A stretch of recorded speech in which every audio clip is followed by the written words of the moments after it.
चला लेकी बाळांनो, गवारीच्या शेंगा लय भारी. आता तुम्ही पहा पाट्यावरल्या वाटणाची आजी कशी आणि ती तरी.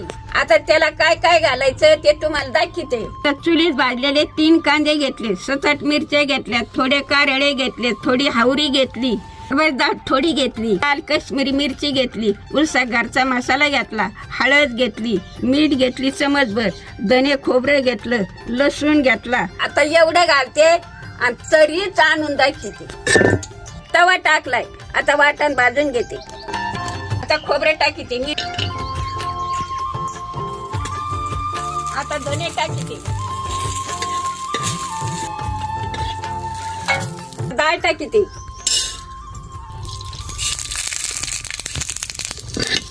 चुलीतला कांदे भाजून घेतले 3. आता तेलाची धार टाकून तळून घेते. मग चांगली तरी येते.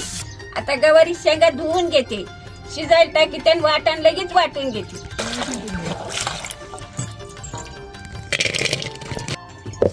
आता 1 तांब्या पाणी शिजायला टाकीते. कांदा मिरची वाटून घेते.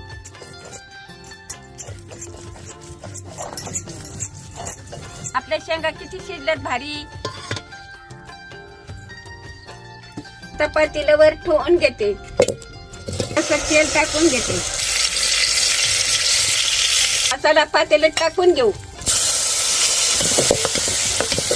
शेंगा पण आता मसाल्यात टाकून घेऊ.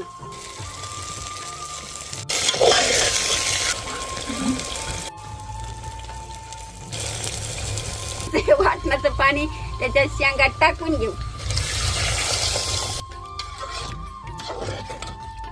1.5 तांब्या पाणी टाकलं. आपलं माणसं थोडे तर पाणी थोडं टाकीचं. तुमचे माणसं जास्त असले तर रस्सा जास्त बनी जातात, मग वाटणं पण जास्त काढी जातं. आपले कमी माणसं कमी वाटण.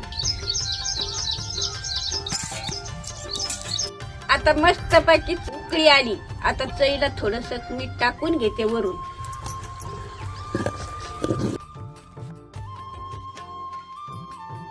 आपल्या आजीची पाट्यावरची गवारी म्हणजे जगात भारी. 1 नंबर चव आहे. तुम्हाला खाऊन दाखवतो. 1 नंबर. ही चव खरंच ओरिजिनल ती ओरिजिनलच आहे. आजीची हातची चव म्हणजे खरंच सुपर आहे. 10 मसाले घाला, त्याला चव नाही कशाला.